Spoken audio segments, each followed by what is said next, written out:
খন্দকার বীর মুক্তিযোদ্ধা খন্দকার গোলাম মাওলা খন্দকার গতকাল আজ রাত্রি 2:30 ইন্তেকাল করেছেন 80 বছর বয়সে। ইন্নালিল্লাহি ওয়া ইন্না ইলাইহি রাজিউন। আমরা কিছুক্ষণ পরেই ওনার প্রথম জানাজা আমরা এখানে পড়ব।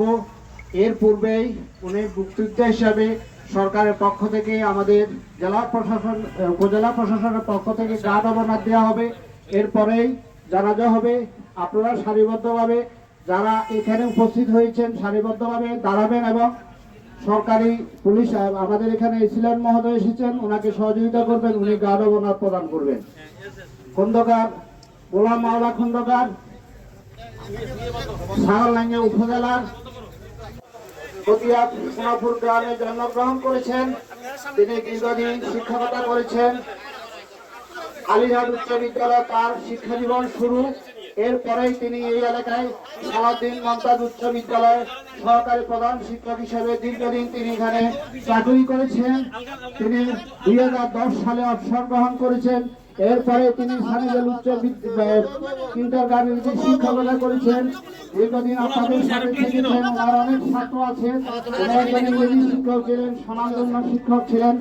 আজকে তিনি আমাদের চিরবিদায় নিয়ে আমাদের থেকে চলে যাচ্ছেন। আমরা সকলে তার আত্মার মাগফিরাত কামনা করছি। আপনারা এখানে যারা এসেছেন সবাইকে ধন্যবাদ জানাচ্ছি এবং আজকের এই নামাজ অংশগ্রহণ করবেন। এরপরে দ্বিতীয় জানাজা অনুষ্ঠিত হবে ওনার নিজ বাড়ি গতিয়া সাগরলাঙ্গা গতিয়া সোনাপুর খন্দকার বাড়ির সামনে বাদ আসর। ওনার দ্বিতীয় জানাজা শেষে তাকে তার পারিবারিক অবস্থানে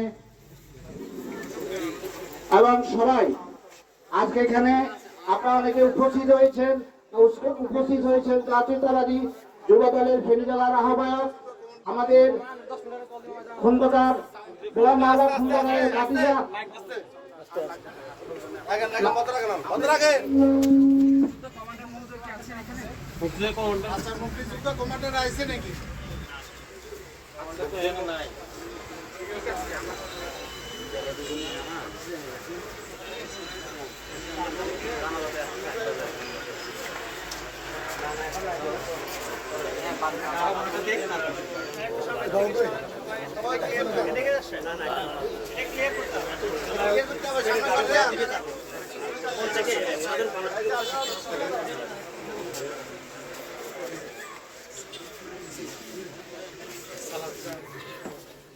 স্যার চালু করতে পারে স্যার একটু সরেন সামনে থেকে।